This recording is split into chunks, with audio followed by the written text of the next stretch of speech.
Oke, testing. Halo guys, apa kabar? Jadi kita lanjut lagi ya, konten skripsi yang berjudul Bosan, episode ke-7. Jadi di episode 7 kali ini, gue mau bahas tentang variabel moderasi guys. Jadi kenapa moderasi? Karena banyak dari permintaan-permintaan kalian yang ya, gue lihat di komen bahwa pantas ini kayaknya moderasi untuk dibahas karena banyak yang bilang moderasi itu sama dengan mediasi atau aplikasi untuk menggunakan atau memproyeksikan moderasi ini itu nggak boleh pakai SPSS. Tapi kalau kita telaah lagi dari definisi-definisi menurut para ahli itu bisa guys ya.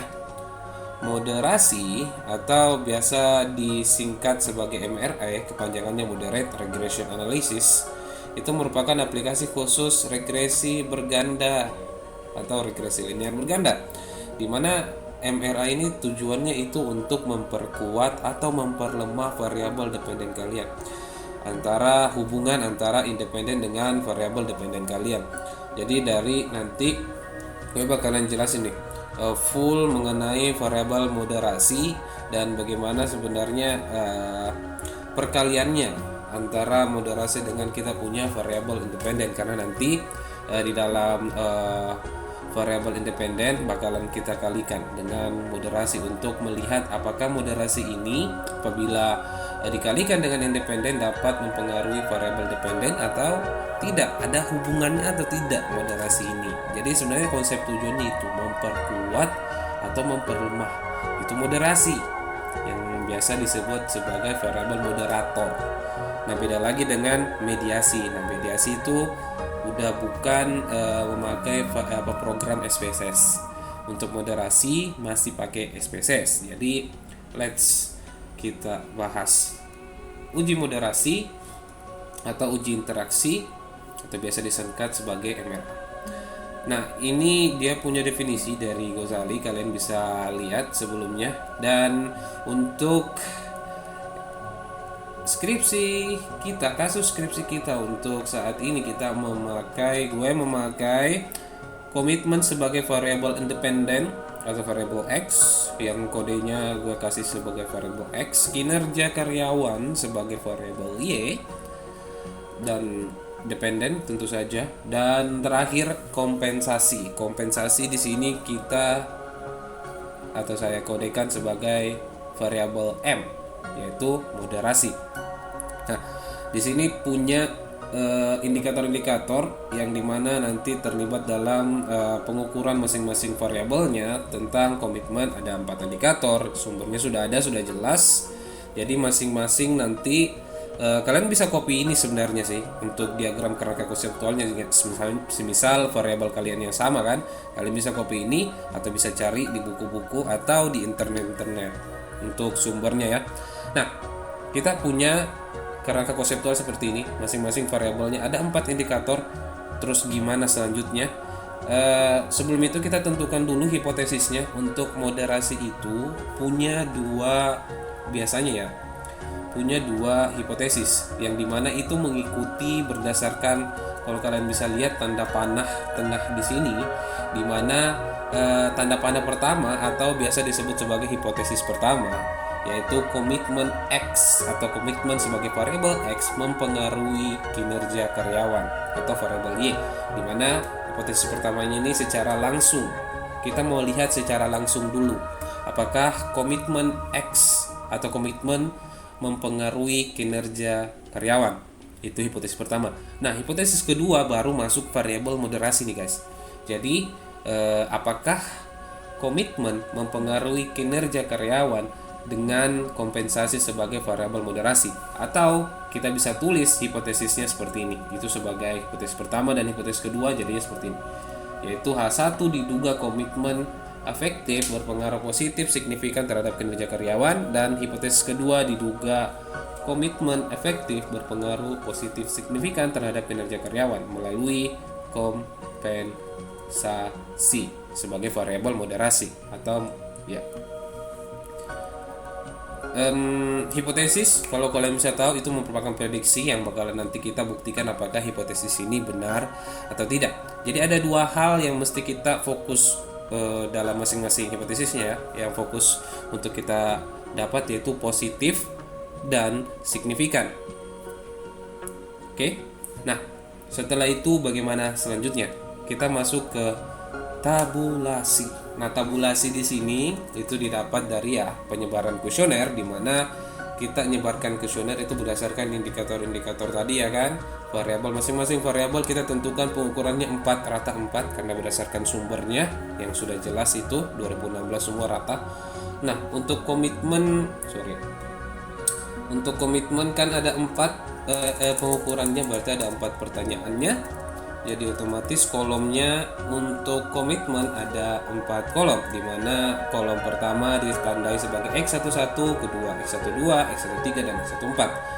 4 indikator, 4 pertanyaan dan 4 juga jawaban untuk masing-masing responden. Nah, respondennya di sini ada 50 responden yang kita sebarkan. Misalnya seperti itu. Kalau semisal di dalam perusahaan kan otomatis karyawan yang kita teliti di sini ya kan, otomatis kita butuh responden dari karyawan tempat kita meneliti. Misalnya ya di dalam perusahaan tersebut ada 50 karyawan, jadi otomatis ya kita sebarkan ke 50 karyawan. Ini misalnya saja kalau di dalam 50 karyawan itu sudah mengisi semua kuesioner yang kita bagikan. Jadi hasilnya seperti ini. Kita bisa lihat dulu di sini untuk komitmen jawabannya 4, 3, 5, 4. Oke. Nah, kita sebenarnya selanjutnya di sini antara mentotalkan hasil yang dijawab oleh responden atau memeankan atau merata-ratakan. Ini tergantung dari keinginan kampus kalian atau dosen kalian sebenarnya, cuman kebanyakan yang menurut saya itu adalah rata-rata dari jawaban responden. Jadi makanya kita pakai average untuk merata-ratakan dari hasil pengukuran variabel X1 atau variabel X independennya kita. Nah, kita sudah pakai rumus average di mana kita blok dari B3 sampai E3, di mana jadinya seperti ini, B3 sampai E3. Terus kita klik 2 kali saja, ini bakalan turun ke bawah. Oke. Sudah semua ini sampai di bawah sampai 50. Kalau kalian klik 2 kali untuk komitmen X atau variabel X itu sudah selesai. Dan selanjutnya untuk kompensasi atau variabel M ya. Variabel M juga seperti itu, average dalam kurung blok semua ini G3 sampai J3 balas kurung, dan kita dapat 3,50. Kita lihat semua sudah terisi semua ya, aman. Terus terakhir kinerja average, blok semua dan enter. Klik 2 kali, selesai. Nah, ini hasil yang kita peroleh dari tabulasi kita dalam penyebaran kuesioner, dimana ini hasilnya, fokus hasilnya kita bakalan taruh ke dalam SPSS. Nah, untuk itu kita copy semua. Caranya copy otomatis tentu saja Ctrl Shift tekan baru kanan. Jadi tempatkan pointer kalian di sini, di ujung sini, Ctrl Shift kanan, terus Ctrl Shift lagi tekan baru bawah, biar terblok semua gitu, biar gampang gitu, biar cepat gitu. Copy dan kita buka SPSS, kita taruh di ujung sini, baru langsung saja paste.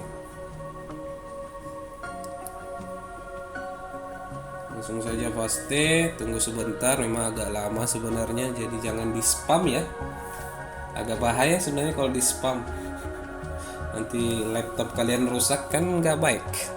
Oke, udah semua ini kita udah kasih masuk semua angka-angkanya.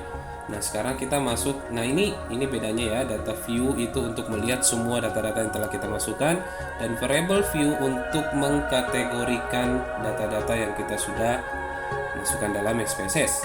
Nah ini name-nya kita harus urus dulu ya. Otomatis kita harus mengkategorikan sesuai dengan kolomnya masing-masing. Misalnya ini X11, X12 dan lain semacamnya, ini kita blok saja semua. Terus copy ini, terus kita taruh di sini saja, taruh paste, terus kontrol satu kali, jangan ditekan ya, kontrol satu kali dan T. Nah jadi nanti bakal menurun begini. Jadi kita tinggal copy dan taruh di bagian sini, bagian name, dan ini sudah otomatis terisi semua, dia punya kategori. Jadi kalau kita lihat data view yang di bagian kolomnya ini sudah terisi sesuai dengan yang ada di tabulasi. Jadi dia punya konsep sama, hampir sama dengan tabulasi kita. Nomor 123, nomor 123, kolomnya X1, X12, X13 dan semacamnya, dan terus gitu. Oke. Nah, kita masuk lagi ke variable view untuk ngecek desimal. Sebenarnya ini tidak terlalu perlu sih, cuman untuk memperapi doang. Karena di sini kan ada dua kategori macam nilai, yaitu ada yang pakai koma, ada yang tidak pakai koma. Ini yang pakai koma, ini yang tidak pakai koma. Jadi otomatis kita harus memberikan kerapian sedikit lah. Untuk X11 sampai X14 itu tidak pakai koma, X pakai koma, ini yang tidak pakai koma, ini yang tidak pakai koma. Jadi biar agak rapi gitu. Jadinya seperti ini, agak rapi. Persis sama dengan kita punya tabulasi guys. Gitu guys. Lanjut. Kita masuk ke variable view untuk pelabelan. Sekarang pelabelan itu ya, masukkan kita punya nama variabel. Untuk variabel X namanya adalah komitmen, jadi otomatis kita pindahkan label di variabel X adalah komitmen. Dan kompensasi untuk variabel M ya, variabel M, dan kinerja untuk variabel Y. Untuk value kalian bisa isi ini untuk frekuensi data sih sebenarnya. Untuk analisis deskriptif kalian bisa masukkan untuk value-nya di dalam kuesioner. Kan itu biasa tergantung kalian sebenarnya, kalian pilih ada 4 jawaban buat konsumen ada 4 jawaban buat responden atau 5. Biasa kalau orang pakai kuesioner itu ada 5 jawaban. Nah ada 5 jawaban biasa, jadi value-nya otomatis ada 5 juga, 1, 2, 3, 4, 5. Yang kita pakai di sini ada 5 jawaban, dimana jawaban pertama itu adalah sangat tidak setuju atau STS. Jawaban 2 atau nilai yang diperoleh responden dengan nilai 2 adalah tidak setuju atau TS. Jawaban 3 atau nilai yang diterima responden dengan nilai 3 itu adalah cukup setuju atau netral. Bagusnya netral aja. Enter. 4 setuju dan 5 sangat setuju. Oke. Ini semua sudah masuk value-nya, jadi kita tinggal copy saja, Ctrl C, baru kita blok yang ini 3, terus paste. Ini kita nggak pakai karena memang ini nilai mean, bukan hasil jawaban responden. Yang kita mesti isi itu paste itu atau copy paste nilainya itu adalah jawaban pure dari responden, bukan hasil meannya guys. Nah untuk missing kita langkai, kolom align kita langkai, measure kita pilih ordinal aja untuk merapikan doang. Ordinal itu dimana peningkatan dari pengukuran Likert. Jadi kita pasang untuk X11 sampai X14 ordinal, mean scale, ini juga ordinal yang fokus untuk meannya itu scale doang, dan yang lainnya ordinal. Biar kita bisa membedakan sebenarnya variabel utama dan variabel utama dan item yang dijawab oleh responden otomatis. Nah, selanjutnya apalagi setelah ini, seperti biasa kita urus yang namanya dia punya uji instrumen dulu. Nah, untuk uji instrumen otomatis kita masuk ke correlate, karena uji instrumen dibagi menjadi 2, uji validitas sama uji reliabilitas. Uji validitas dulu lah yang kita tes. Uji bivariate atau uji validitas, dimana kita harus ngetes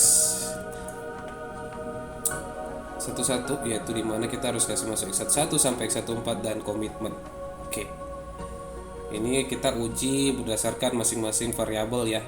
Jadi kita masukkan item dari variabel X dan meannya. Itemnya ada 4 dan hasil meannya ada 1 ya kan.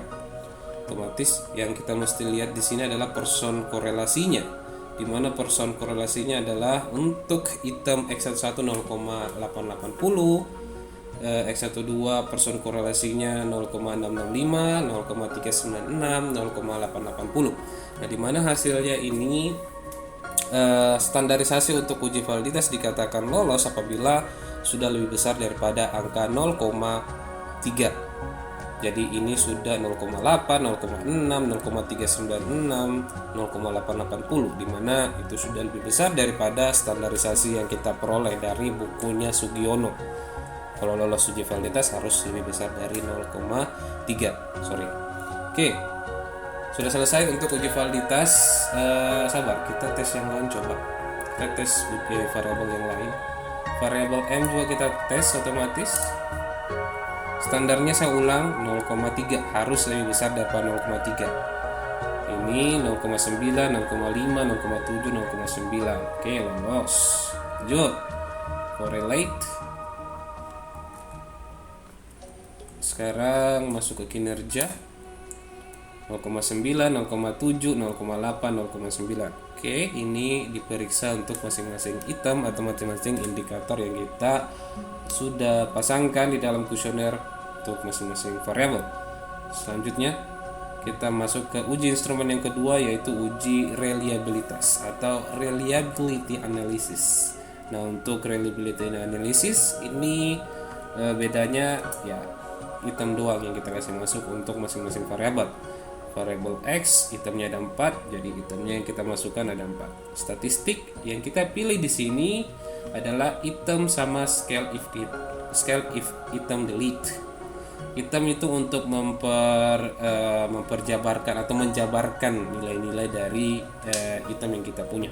Terus scale if item delete, misalnya kalau tidak lolos ada item yang memang harus kita hapus dari situ. Itu informasi yang penting menurutku, jadi harus dicentang ini dua. Continue dan oke. Hasil untuk uji reliabilitas itu kita bisa lihat untuk variabel X adalah ini. Cronbach alpha 0,677. Standar yang kita peroleh apabila lolos uji reliabilitas adalah harus lebih besar daripada 0,6. Nah, di sini sudah 0,677 atau lebih besar daripada 0,6. Maka dikatakan untuk variabel X sudah lolos atau sudah dikatakan handal atau reliable. Lanjut untuk variabel M atau moderasinya, enter 0,7 sudah lebih besar daripada 0,6. Dan terakhir untuk variabel Y, tes variabel Y 0,864. So untuk variabel X, M, dan Y telah lolos dari uji instrumen melalui pengujian validitas dan uji reliabilitas, guys. Nah, selanjutnya untuk pengujian normalitas atau uji asumsi klasik. Untuk uji asumsi klasik satu aja doang yang gue mau tes karena masih panjang waktu dan kita butuh banyak-banyak pengujian di moderasi kali ini. Jadi otomatis untuk uji normalitas ya seperti biasa kita masukkan semua variabel kecuali Y di independen untuk melihat nilai sisanya, dan variabel Y di dependen. Otomatis untuk dia punya safe atau residual, karena uji normalitas itu memakai, yang kita pakai untuk uji normalitas itu adalah uji Kolmogorov-Smirnov, di mana uji Kolmogorov-Smirnov itu dapat diproyeksikan apabila kita punya yang namanya nilai unstandardized residual. Jadi kita butuh ini. Oke, sabar, saya ulang satu kali. Analyze regression linear. Masukkan variabel yang bukan Y ke dalam independen. dan masukkan variabel Y ke dependent, masuk ke save dan centang unstandardize untuk mendapatkan nilai standardize-nya. Terus setelah itu muncullah yang namanya nilai res atau nilai residual. Yang ini yang namanya residual atau nilai sisa ini. Oke. Nah, setelah muncul yang namanya res 1, baru kita bisa melakukan uji Kolmogorov-Smirnov di non parametric test, legacy dialog, dan one sample KS. One sample KS di sini kita cari yang paling bawah, unstandardized. Klik 2 kali atau tanda panah saja, masukkan saja langsung di sini dan klik OK. Nah, untuk hasil one sample Kolmogorov-Smirnov test, di mana hasilnya itu diambil dari pengaruh dari variabel X dan M terhadap variabel Y, diambil nilai sisanya, hasilnya adalah nilai residual, dan nilai residual itu kita uji Kolmogorov-Smirnovnya, diperoleh asim signifikan tutile sebesar 0,200. 0,200 ini dikatakan lolos atau berdistribusi normal karena berdasarkan standarnya itu telah lebih besar dari 0,05 guys. Jadi ini berdasarkan teori dari kembali lagi Sugiono yang mengatakan kalau uji normalitas itu lolos kalau kita punya nilai asim signifikan tutile itu sudah lebih besar daripada 0,05. Ini kita punya nilai sebesar 0,200. Oke, uji asumsi klasik sudah selesai. Kita nggak perlu lagi uji asumsi klasik yang lainnya karena untuk mempersingkat waktu doang. Tapi kalau misal ada yang komen di bawah, apakah kenapa nggak dilakukan uji asumsi klasik yang lainnya? Karena uji asumsi klasik banyak cuy. Jadi kita langsung aja OTW ke analisisnya atau how to moderate regression atau analisis moderate. Kita masuk ke regression. Jadi kita analisis itu berdasarkan hipotesis yang kita cari. Ada 2. Hipotesis pertama diduga komitmen berpengaruh positif dan signifikan terhadap kinerja. Jadi otomatis kita lakukan dulu hipotesis pertama. Nah, kita reset dulu. Kita lakukan dulu hipotesis pertama di mana X terhadap Y yang harus kita dapat, yang kita punya prediksi adalah berpengaruh positif dan signifikan. Otomatis komitmen terhadap Y. Sorry guys. Terus kita masuk ke statistik. Model fit sebenarnya nggak perlu cuman nggak apa-apa dicentang aja. R square change itu melihat kontribusi dari variabel X terhadap variabel Y, kontribusi bukan signifikansi. Deskriptif itu untuk menjabarkan nilai-nilai. Part and partial correlation itu untuk melihat dominansi, ini nggak perlu. Collinearity diagnostic juga nggak perlu, itu untuk melihat uji asumsi klasik multicollinearitas, nggak perlu. Confidence interval ini wajib, Durbin Watson ini nggak perlu, dan case wise diagnostic juga nggak perlu. Ini semua masuk ke ranah-ranah uji asumsi klasik, jadi kita nggak perlu centang hal yang kita nggak butuh. Otomatis nanti kan gak enak juga kalau misal banyak ujinya kalian terus ditanya sama dosen kalian nggak tahu, iya kan? Jadi centang aja yang perlu dan penting, karena salah pilih, salah langkah langsung otomatis nggak lulus cuy. Oke, gue jelasin satu-satu. Deskriptif statistik untuk mean standar deviasinya itu untuk menjabarkan nilai-nilainya doang sih sebenarnya, dimana kalau meannya ini lebih besar daripada standar deviasi itu dikatakan penyebaran datanya itu rendah atau dikatakan tidak terlalu jauh. Jadi simpangan datanya itu baik menurut data, seperti itu. Untuk korelasi ini dominansi sebenarnya sih, jadi kita nggak perlu ini sebenarnya. Ada hipotesis sebenarnya soal ini, cuman kita nggak pakai itu karena kita punya variabel X cuman 1. Nah, untuk variabel atau intermove penjelasan tentang variabel doang sih. Nah, ini modal summary di mana penjelasannya ini mengenai kontribusi variabel X terhadap variabel Y, di mana bukan cuma variabel komitmen doang yang dapat mempengaruhi kinerja. Masih banyak variabel-variabel lain, misal kayak kualitas pelayanan, tangible, komunikasi, kerjasama, dan lain semacamnya. Itu variabel-variabel yang juga dapat mempengaruhi kinerja karyawan. Jadi yang khusus yang kita teliti di sini adalah komitmen. Jadi kita bisa lihat persentasi komitmen dalam mempengaruhi kinerja karyawan dengan melihat angka ini, yaitu 0,527. Kalau kita ubah jadi persentasi berarti menjadi 52,7%. Nah, itu kalau dikurangin 100 itu berapa itu? Sekitar 47. Sabar, gue hitung. 100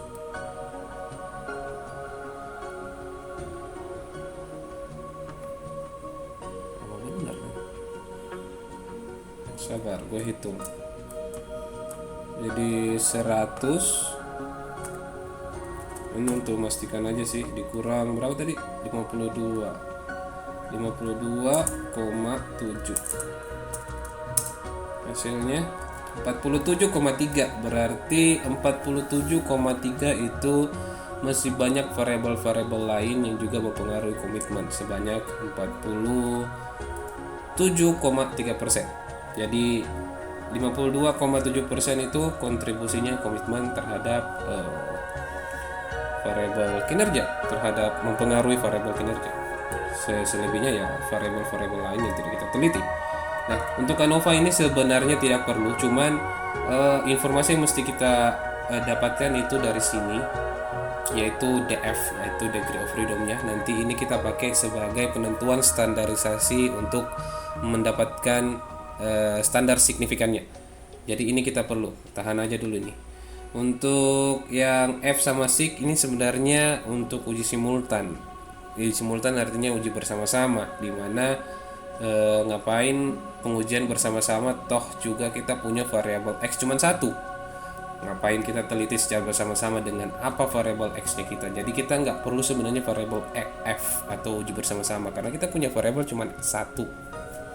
Terus kita masuk ke intinya, yaitu uji moderasi. Uji moderasi ini sabar, sama nggak sih ya?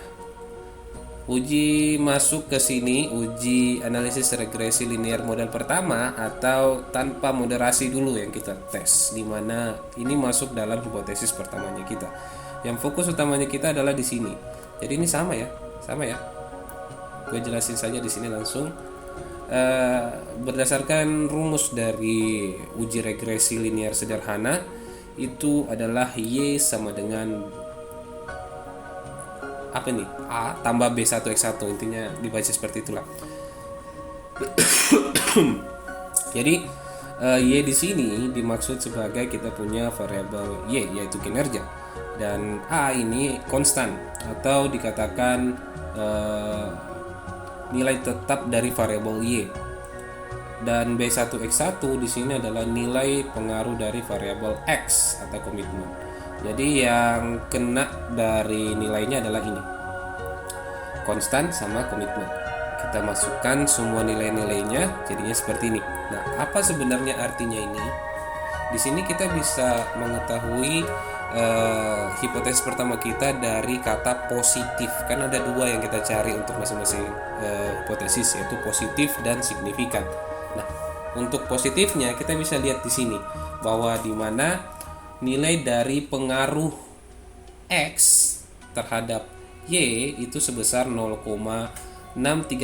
Ini merupakan nilai yang positif, tidak ada minus di depannya, tidak ada tertanda seperti ini di depannya, maka kita sudah bisa simpulkan bahwasanya komitmen dapat meningkatkan kinerja sebesar 0,638 atau komitmen berpengaruh positif terhadap kinerja. Kita belum tahu dia signifikan atau tidak, karena kita belum tahu apakah nilai 0,638 ini dikatakan nilai yang besar atau nilai yang kecil. Karena arti sebenarnya dari signifikansi itu adalah memiliki dampak yang besar atau memiliki dampak yang kecil. Kalau dampak yang kecil tidak signifikan, kalau dampak yang besar signifikan.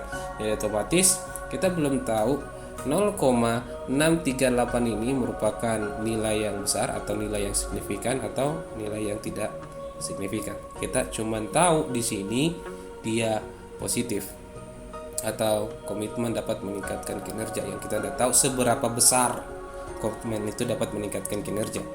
Nah, untuk selanjutnya apa sebenarnya nilai konstanta ini? Konstanta ini dia fokusnya sebenarnya untuk melihat nilai sementara variabel kinerja jika tidak dipengaruhi oleh variabel X.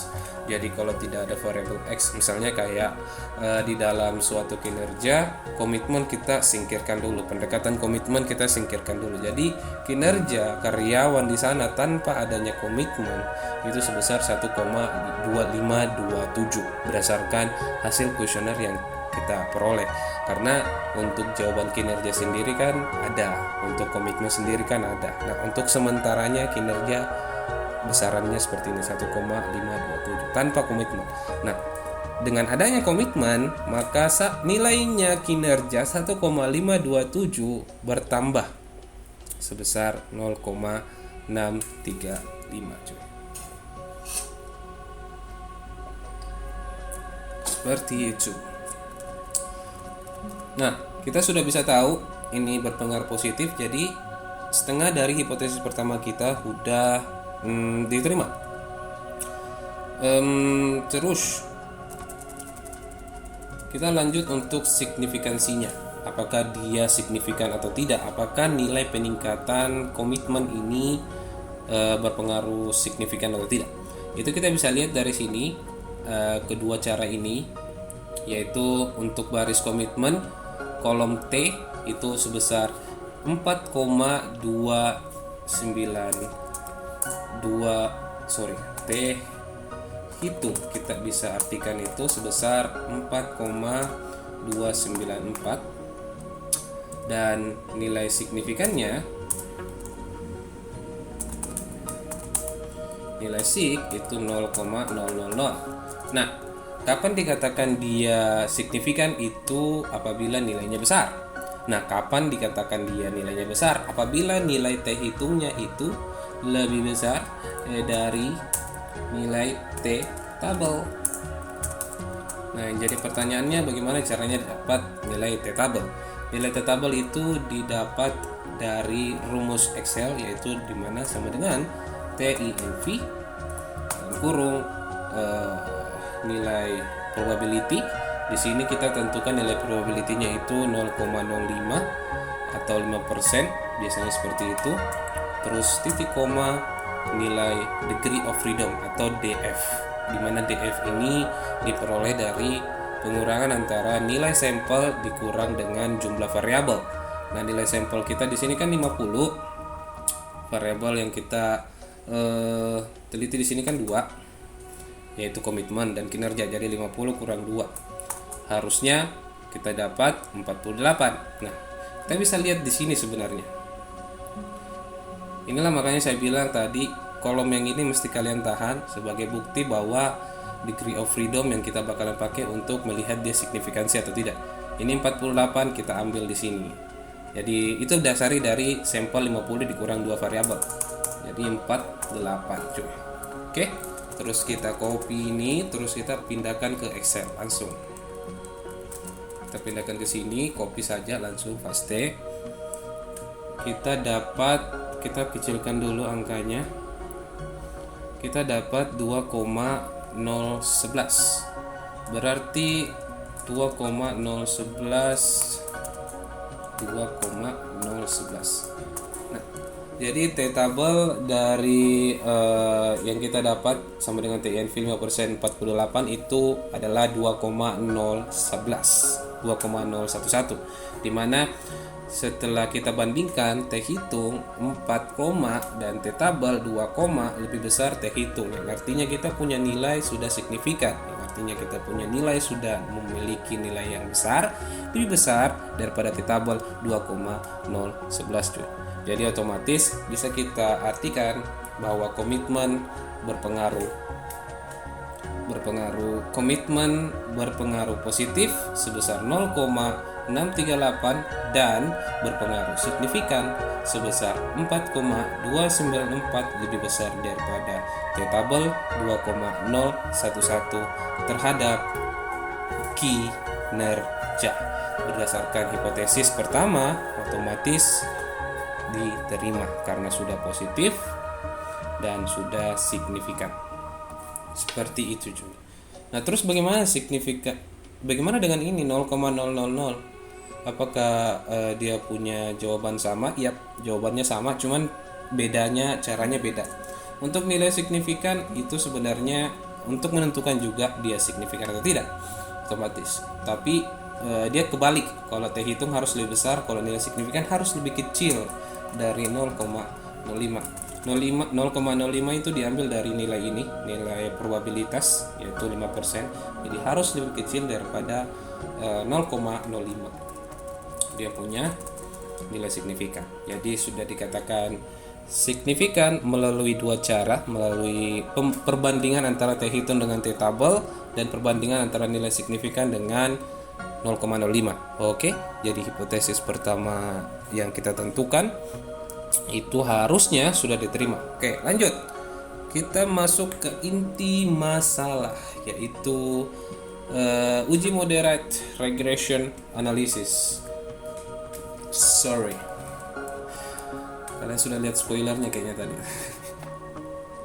Jadi untuk melihat nilai moderasi itu otomatis yang kita perlukan adalah karena kan definisinya itu apakah variabel independen mampu memperkuat apakah variabel M mampu memperkuat hubungan antara variabel X dengan variabel Y, otomatis. Jadi kita harus membuat variabel baru di sini mengenai hal yang memperlemah itu dengan memilih transform, masuk ke compute variable.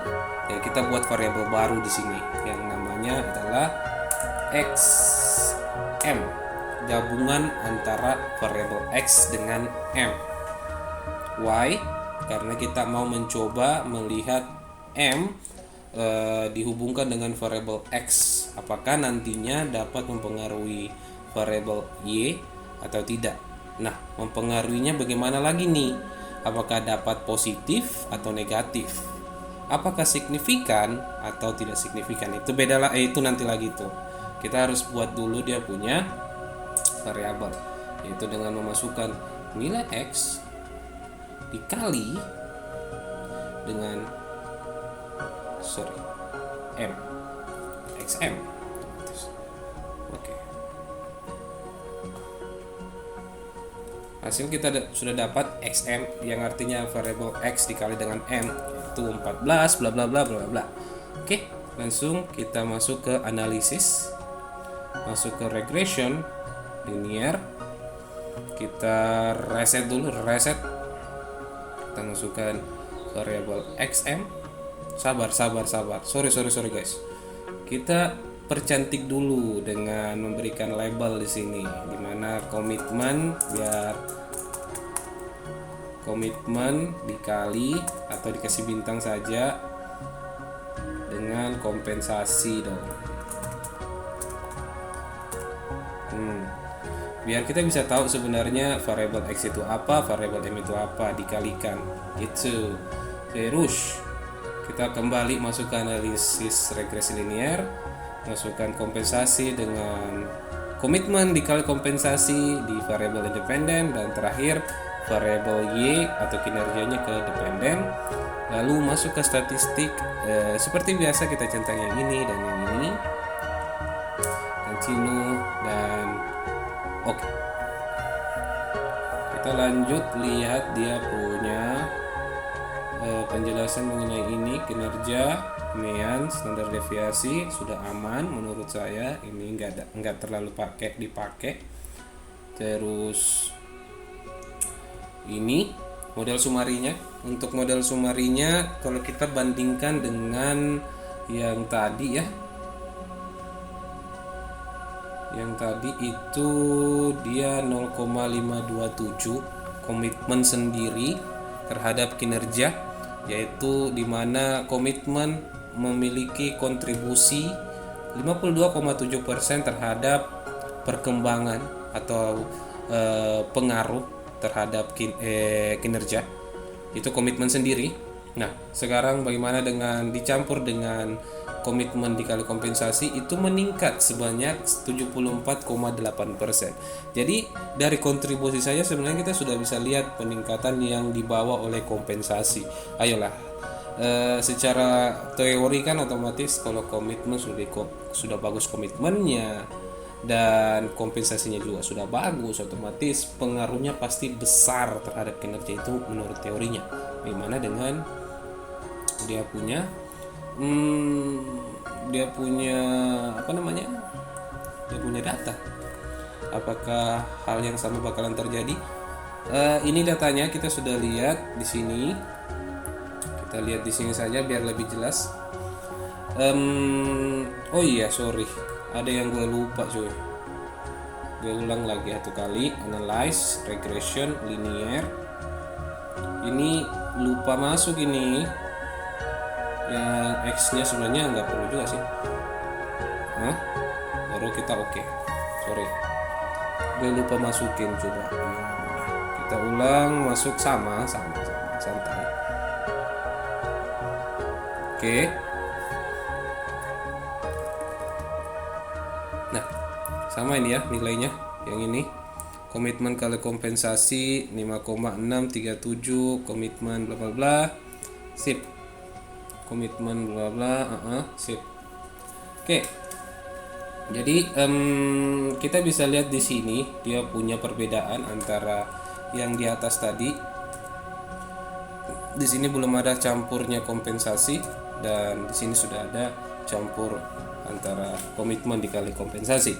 Dimana kita bisa lihat di sini dalam rumus regresinya, yaitu Y sama dengan A atau nilai konstan ditambah B1 X1 koefisien regresi X1 ditambah B2 yaitu koefisien regresi X atau komitmen dikali kompensasi, dimana diproyeksikan dalam rumus, yaitu dimana variabel kinerja memiliki nilai sementara atau nilai konstan sebesar 2,484, yaitu yang diambil dari sini, itu minus sebesar 0,192 apabila ada pengaruh dari komitmen tanpa ada penguatannya, dan akan bertambah sebesar 0,147 jika ada penguatan komitmen dikali kompensasi. Jadi otomatis yang mesti kita perhatikan di sini adalah ini, dimana fokus utamanya kita sudah kan lihat tadi komitmen. Sekarang kita melihat komitmen dikali kompensasi. Apakah kompensasi itu dapat memperkuat hubungan komitmen terhadap kinerja karyawan, dimana kita bisa lihat dia itu positif, sudah positif nilainya. Di sini juga positif, tidak ada tanda minus seperti komitmen sendiri. Otomatis komitmen berpengaruh positif terhadap kinerja dengan atau melalui kompensasi. Itu kita sudah tahu positifnya.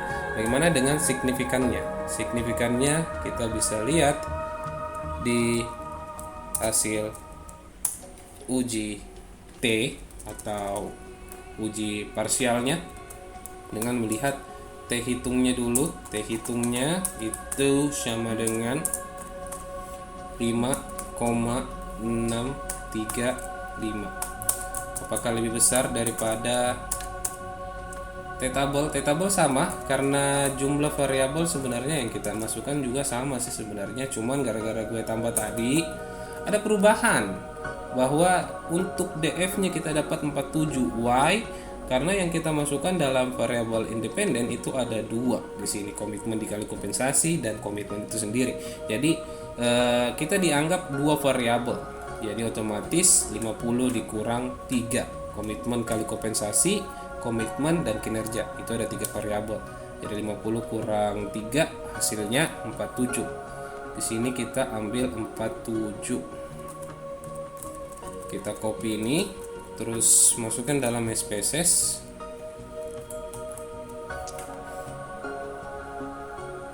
Kecilin dulu 2,012. Jadi T-tabelnya itu adalah 2,012.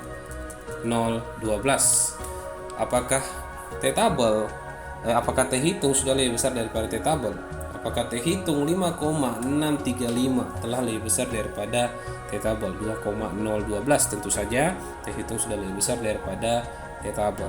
Sehingga dapat kita jelaskan bahwa komitmen dapat mempengaruhi kinerja, berpengaruh signifikan terhadap kinerja melalui kompensasi, di mana komitmen dikali kompensasi itu memiliki nilai koefisien regresi sebesar 0,147. Hal ini merupakan positif dan nilai signifikannya dihitung dari T hitung sebesar 5,635 lebih besar daripada T tabel 2,012 sehingga dapat dikatakan signifikan.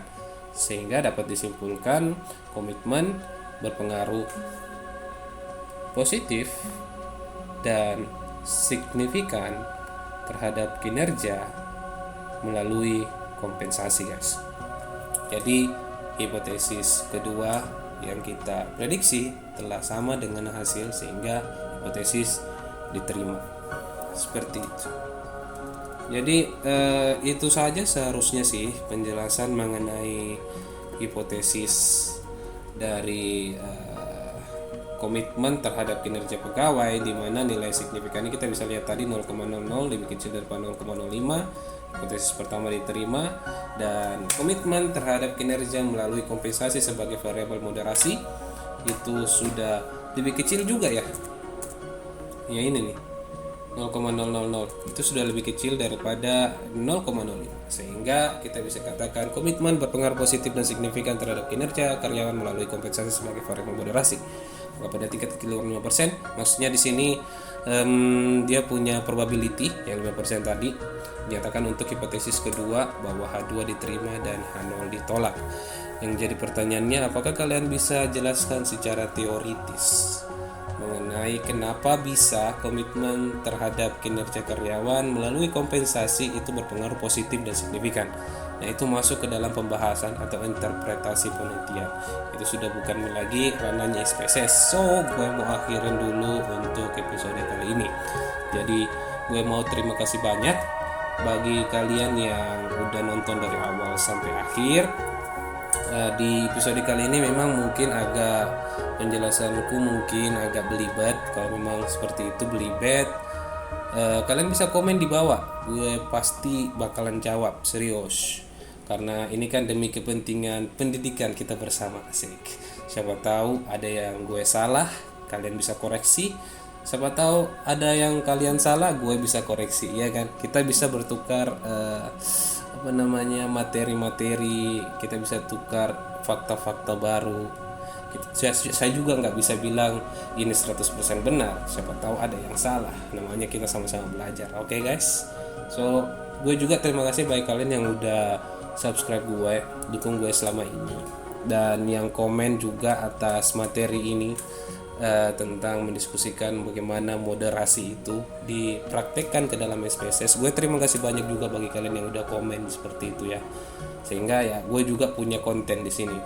Karena baru-baru juga kan komennya itu langsung gue lihat, woi ada yang tanya moderasi nih, bisa kali ya, jadi langsung gue bikin gitu. Dan gue juga terima kasih banyak bagi penonton baru, selamat datang. Jangan lupa ya, bagi kalian penonton baru, di tombol subscribe-nya dipencet gitu, dan nyalakan loncengnya biar tahu update-update selanjutnya tentang skripsi ini. Siapa tahu kalian butuh informasi selanjutnya tentang SPSS, kalian bisa komen saja di bawah tentang analisis apa saja lagi yang mesti kita diskusikan di sini, cuy.